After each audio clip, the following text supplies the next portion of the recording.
안녕 친구들. 오늘은 정말 멋진 이야기를 들려줄 거예요. 주인공은 바로 레오나르도 다빈치 아저씨랍니다. 혹시 모나리자 그림 봤어요? 바로 그 그림을 그린 분이에요. 그런데 다빈치 아저씨는 그림만 잘 그리는 게 아니었어요. 엄청나게 호기심이 많고 상상력이 퐁퐁 솟아나는 분이었답니다. 다빈치 아저씨는 화가이기도 했지만 과학자, 발명가, 건축가, 심지어 음악가이기도 했대요. 새가 어떻게 나는지 궁금해서 날개를 연구하고 우리 몸이 어떻게 움직이는지 궁금해서 해부학이라는 것도 공부했어요. 물이 졸졸 흐르는 모습, 햇빛이 반짝이는 모습, 모든 게 신기하고 궁금했던 거예요.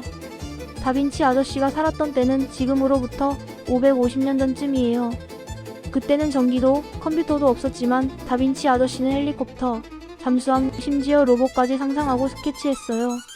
정말 대단하죠? 왜 우리가 다빈치 아저씨를 알아야 할까요?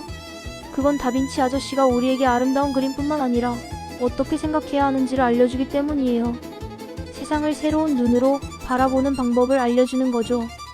자, 그럼 다같이 다빈치 아저씨의 신나는 삶 속으로 퐁당 빠져볼까요? 1452년 4월 15일 이탈리아의 작은 빈치 마을에서 레오나르도라는 아기가 태어났어요.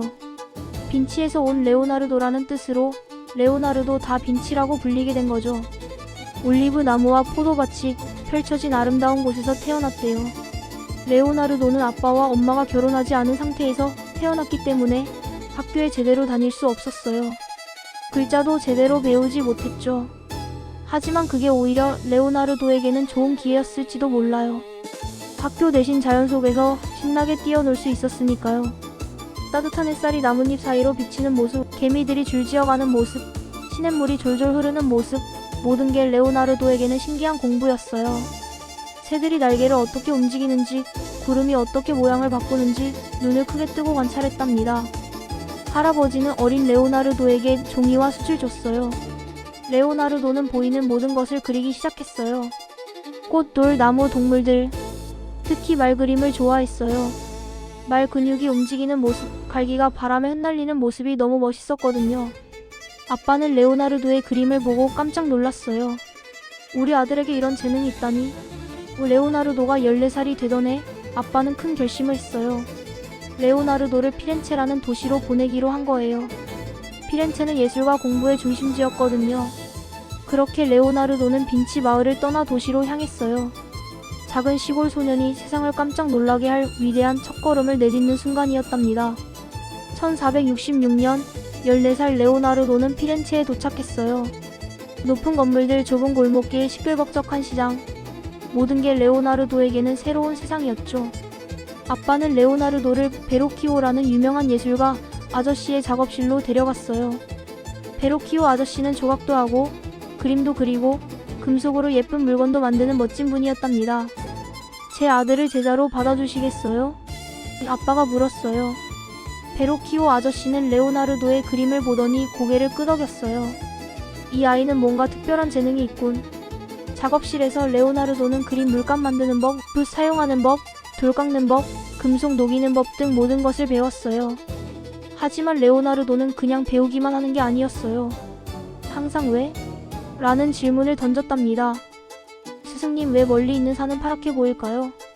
왜 그림자는 검은색이 아니라 푸른색을 띨까요? 왜 우리 눈은 이렇게 생겼을까요?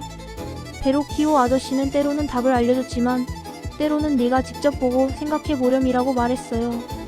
그래서 레오나르도는 끊임없이 관찰하고 생각했답니다. 어느 날 베로키오 아저씨는 그리스도의 세례라는 큰 그림을 그리고 있었어요. 레오나르도에게 네가 천사 한 명을 그려보렴 하고 부탁했죠. 레오나르도는 그림 왼쪽 구석에 작은 천사를 그렸어요. 금발 곱슬머리, 부드러운 얼굴, 반짝이는 피부를 가진 천사였죠. 그 천사는 정말 살아있는 것처럼 생생했답니다. 베로키오 아저씨는 그 천사를 보고 붓을 내려놓았다고 해요. 이 아이가 나보다 훨씬 뛰어나구나. 나는 이제 그림을 그리지 않겠다. 라고 말했대요. 물론 베로키오 아저씨는 계속 그림을 그렸지만 이 이야기는 레오나르도의 재능이 얼마나 뛰어났는지 보여주는 유명한 일화랍니다. 하지만 레오나르도는 뽐내지 않고 더 열심히 공부했어요. 밤늦게까지 촛불을 켜고 사람 몸을 그렸고 새벽에 일어나 시장에 가서 물고기와 새를 사서 자세히 관찰했어요. 레오나르도는 눈에 보이는 것만 그리는 게 아니라 눈에 보이지 않는 것까지 이해하고 싶어 했어요. 근육이 뼈에 어떻게 붙어 있는지, 빛이 어떻게 반사되는지, 감정이 어떻게 얼굴에 나타나는지 꼼꼼하게 관찰했죠. 20살이 되었을 때 레오나르도는 피렌체에서 가장 뛰어난 젊은 예술가 중 한 명이 되었어요. 하지만 그는 여전히 배고팠어요. 지식에 대한 끝없는 갈증을 느꼈답니다. 레오나르도에게 그림은 단순한 예술이 아니었어요. 그는 그림은 눈으로 쓰는 과학이다 라고 말했답니다. 무슨 뜻일까요? 그건 그림을 통해 세상을 더 정확하게 이해하고 표현할 수 있다는 뜻이에요. 과학자가 실험을 통해 자연의 비밀을 밝히듯이 화가는 그림을 통해 세상의 아름다움을 발견하는 거죠. 레오나르도는 스푸마토라는 특별한 기법을 만들었어요. 연기처럼 사라지는 이라는 뜻인데 선명한 선으로 그리는 대신 색깔을 부드럽게 섞어서 그림의 경계를 흐릿하게 만드는 기법이랍니다. 우리가 실제로 세상을 볼 때도 뚜렷한 선은 잘 보이지 않잖아요. 빛과 그림자가 자연스럽게 섞여 있는 것처럼 보여요. 레오나르도는 바로 그 점을 그림에 표현하고 싶었던 거예요. 모나리자 그림을 보면 왜 그렇게 신비롭게 느껴질까요? 그건 모나리자의 입꼬리가 어디에서 끝나는지 정확히 알 수 없기 때문이에요. 스푸마토 기법으로 부드럽게 표현되어 있어서 보는 각도에 따라 웃는 것처럼 보이기도 하고 슬픈 것처럼 보이기도 한답니다. 레오나르도는 공기 원근법이라는 것도 사용했어요. 멀리 있는 산이 파랗고 흐릿하게 보이는 건 우리 눈과 산 사이에 공기가 있기 때문이에요. 공기 속의 물방울과 먼지가 빛을 흩뿌려서 파랗게 보이는 거죠. 다른 화가들은 이런 걸 잘 몰랐기 때문에 멀리 있는 것도 가까이 있는 것처럼 선명하게 그렸어요. 하지만 레오나르도는 달랐답니다. 멀리 있는 산을 파랗고 흐릿하게 그렸기 때문에 그의 그림은 훨씬 더 진짜처럼 보였어요. 최후의 만찬이라는 그림을 보면 예수님과 12제자가 식탁에 앉아 있는데요. 천장의 선들이 모두 예수님의 머리 쪽으로 모여요. 그래서 우리의 시선이 자연스럽게 예수님께로 향하게 되죠. 그리고 제자들의 표정을 보면 예수님이 너희 중 한 명이 나를 배신할 것이다 라고 말하는 순간 제자들이 깜짝 놀라거나 슬퍼하거나 화를 내는 다양한 감정들이 생생하게 드러나 있어요. 레오나르도는 이 표정들을 그리기 위해 오랫동안 사람들의 얼굴을 관찰했어요. 시장에 가서 상인들을 보고 술집에서 사람들을 지켜보고 심지어 감옥에 가서 죄수들의 표정까지 관찰했대요. 레오나르도는 노트에 이렇게 적었어요. 훌륭한 화가는 두 가지를 그려야 한다. 사람과 그 사람의 마음을. 그림이 단순히 겉모습만 담는 게 아니라 그 사람의 생각과 감정까지 담아야 한다는 뜻이에요. 그래서 레오나르도의 그림 속 사람들은 살아있는 것처럼 느껴지는 거랍니다. 레오나르도는 그림만 그린 게 아니에요. 사실 그림보다 과학 연구에 더 많은 시간을 쏟았답니다. 밤이 되면 레오나르도는 몰래 병원에 가서 시신을 해부했어요. 옛날에는 사람 몸을 함부로 해부하는 게 금지되어 있었지만 레오나르도는 우리 몸이 어떻게 움직이는지 너무 궁금했거든요. 평생 39 넘는 시신을 해부하고 심장의 구조, 뇌의 단면, 근육이 뼈에 붙는 모습 등을 믿을 수 없을 정도로 정확하게 그렸어요. 그의 해부학 노트는 200년 후의 의학 교과서로 사용될 정도였대요. 어느 날 레오나르도는 새가 날개를 펄럭이며 하늘로 날아오르는 모습을 보고 사람도 날 수 있지 않을까 생각했어요. 그래서 새의 날개를 열심히 연구하고 사람이 날 수 있는 날개를 설계했어요.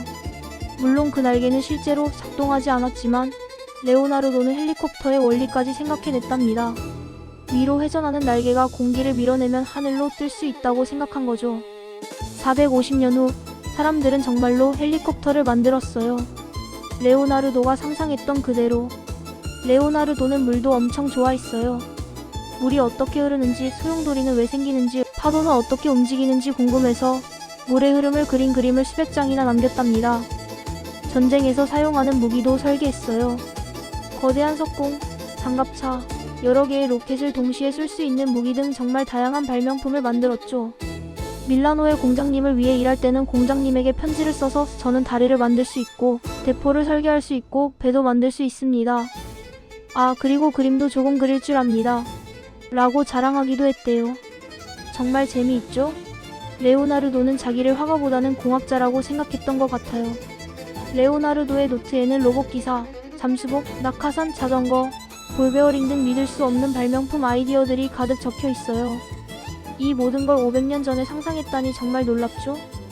하지만 레오나르도의 가장 큰 발명품은 아마도 호기심일 거예요. 그는 항상 질문하는 걸 멈추지 않았거든요. 왜 하늘은 파랄까? 왜 달은 밤에만 보일까? 왜 메아리가 생길까? 나무의 나이테는 무엇을 말해줄까? 레오나르도는 노트에 질문 목록을 적어놓고 하나씩 답을 찾아 나갔어요. 관찰하고 실험하고 기록하면서요. 레오나르도는 이렇게 말했어요. 아무것도 배우려고 하지 않는 사람을 가르치는 것만큼 어려운 일은 없다. 그는 평생 배우고 싶어 했고 그 덕분에 위대한 천재가 될 수 있었답니다. 1482년 30살이 된 레오나르도는 밀라노로 갔어요. 밀라노의 공장님이 레오나르도를 초대했거든요. 밀라노에서 20년 가까이 지내면서 레오나르도는 가장 유명한 작품 중 하나인 최후의 만찬을 그렸답니다. 산타 마리아 델레 그라치의 성당의 식당벽에 예수님과 제자들이 마지막 저녁 식사를 하는 장면을 그려달라는 부탁을 받았어요. 레오나르도는 이 그림을 통해 완전히 새로운 시도를 했어요. 옛날 그림에서는 예수님을 배신한 유다를 다른 제자들과 따로 떨어뜨려 놓았지만 레오나르도는 유다를 다른 제자들 사이에 앉히고 표정과 몸짓으로만 구별했어요. 유다는 몸을 뒤로 젖히고 돈주머니를 움켜쥐고 있으며 얼굴은 그림자에 가려져 있어요. 반면에 다른 제자들은 제가 아닙니다. 라고 외치는 듯 앞으로 몸을 기울이고 있죠. 레오나르도는 이 그림을 그리는데 4년이나 걸렸대요. 왜 이렇게 오래 걸렸을까요? 레오나르도는 완벽주의자였거든요. 유다의 얼굴을 찾기 위해 밀라노 전체를 돌아다니고 범죄자들의 얼굴을 관찰하며 배신자의 얼굴은 어떻게 생겼을까 고민했대요. 그리고 마침내 완벽한 모델을 찾았다고 해요. 예수님의 얼굴을 그리는 건 훨씬 더 어려웠어요. 어떻게 신의 아들을 그릴 수 있을까 고민하며 수없이 다시 그렸지만 만족하지 못했죠. 수도 원장님이 화를 내면서 도대체 언제 끝낼 거요? 매일 와서 벽만 쳐다보고 있지 않소? 라고 소리치기도 했대요. 레오나르도는 예술은 생각에서 나옵니다. 제가 그림을 그리지 않을 때도 머릿속으로는 계속 그림을 그리고 있는 겁니다. 라고 대답했답니다. 하지만 레오나르도는 실수도 했어요. 새로운 기법을 시도하고 싶어서 젖은 벽에 그림을 그리는 대신 마른 벽에 유화 물감을 사용했는데 이 방법은 오래가지 못하고 그림이 금방 벗겨지기 시작했대요. 그럼에도 불구하고 최후의 만찬은 여전히 세계에서 가장 유명한 그림 중 하나로 손꼽힌답니다. 왜냐하면 레오나르도가 그린 건 단순한 저녁 식사가 아니라 인간의 감정, 배신, 슬픔, 사랑이었기 때문이에요. 밀라노에서 레오나르도는 정말 행복했어요. 공장님의 궁정에서 음악도 연주하고 축제도 기획하고 과학 실험도 하면서 즐거운 시간을 보냈죠. 심지어 말을 위한 거대한 청동 조각상을 만들려고 설계하기도 했대요. 하지만 프랑스 군대가 밀라노를 쳐들어오면서 청동은 대포를 만드는 데 사용되었고 레오나르도는 다시 떠돌이 생활을 시작해야 했답니다. 1499년 47살의 레오나르도는 밀라노를 떠났어요. 다시 길을 떠나야 하는 신세가 된 거죠. 밀라노를 떠난 후 레오나르도는 이탈리아 여러 도시를 떠돌아다녔어요.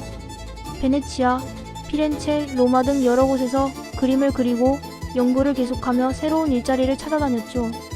60살이 넘어서도 멈추지 않고 모나리자 그림을 계속 수정하고 해부학 연구를 이어가고 물의 흐름을 관찰했어요. 1516년 64살의 레오나르도에게 특별한 초대가 왔어요. 프랑스의 왕 프랑스와 1세가 레오나르도를 프랑스로 초대한 거예요. 레오나르도, 당신은 세계 최고의 천재입니다. 프랑스로 오십시오. 제가 당신에게 필요한 모든 것을 제공하겠습니다. 레오나르도는 고민했어요. 이미 나이가 많이 들었고 오른손이 마비되기 시작해서 더 이상 그림을 제대로 그릴 수 없었거든요. 하지만 결국 프랑스로 가기로 결심했답니다. 알프스 산맥을 넘어 프랑스로 가는 길 노새에 짐을 싣고 갔는데 그 짐 속에는 레오나르도의 노트들과 몇 점의 그림이 들어 있었어요. 그 중 하나가 바로 모나리자였답니다. 프랑스 앙부아지의 클로 리세성에서 프랑스와 왕은 레오나르도에게 아름다운 성을 선물하고 아무것도 하지 않으셔도 됩니다. 그냥 이곳에 계시기만 해도 제게는 큰 영광입니다. 라고 말했어요. 하지만 레오나르도는 쉬지 않았어요. 프랑스 궁정을 위해 축제를 기획하고 운하를 설계하고 왕과 예술과 과학에 대해 이야기하며 시간을 보냈죠. 젊은 왕 프랑스와는 레오나르도를 정말 좋아해서 매일 비밀 통로를 통해 레오나르도의 성을 방문하고 레오나르도의 이야기를 경청했대요. 레오나르도, 새는 어떻게 나는 건가요? 폐하, 새의 날개는 말이죠. 인간은 왜 꿈을 꾸는 걸까요? 폐하, 그건 내가 말이죠. 프랑스와 왕은 훗날 레오나르도와 함께한 시간은 제 인생 최고의 교육이었습니다. 라고 회상했답니다. 1519년 5월 2일 레오나르도는 67살의 나이로 세상을 떠났어요. 전설에 따르면 프랑스와 왕이 팔에 안겨 숨을 거두었다고 해요. 그의 마지막 말은 나는 신과 인간을 모욕했다. 내 작품이 충분하지 못했기 때문이라 였다고 전해져요. 평생 완벽을 추구했던 레오나르도는 마지막 순간까지 자신이 충분히 해내지 못했다고 생각한 거죠. 하지만 그는 틀렸어요. 레오나르도가 남긴 것은 단순한 그림 몇 점이 아니었거든요.